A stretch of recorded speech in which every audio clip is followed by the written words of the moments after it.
রাজধানীর হাইকোর্ট মাজারের কোণে জাতীয় ঈদগাহ মাঠের পাশের ফুটপাত।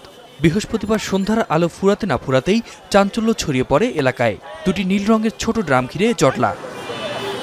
কাছে যেতেই বেরিয়ে আসে নৃশংসতার গল্প। ড্রামের ভিতর মিলল এক ব্যক্তির খণ্ড বিখণ্ড মরদেহ। খবর পেয়ে দ্রুত ঘটনাস্থলে যায় আইনশৃঙ্খলা রক্ষাকারী বাহিনী।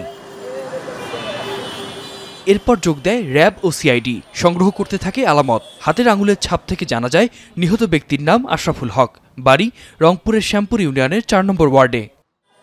দুটি ড্রামের একটিতে মরদেহ, অন্যটিতে চাল পাওয়ার কথা জানালেন ডিএমপি রমনা জোনের ডিসি মাসুদ আলম। বলেন, আশেপাশে সিসিটিভি ফুটেজ বিশ্লেষণ করে বিষয়টি উদ্ঘাটনের চেষ্টা চলছে। সিসি ক্যামেরা আছে, আমরা এটা আসলে ইনভেস্টিগেশনের পার্ট। আমরা চেষ্টা করব সকল সিসি ক্যামেরা দেখার জন্য।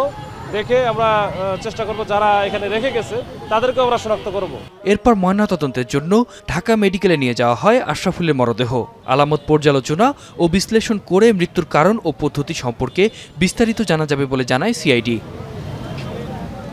আতিক মেজবাহ, এখন ঢাকা।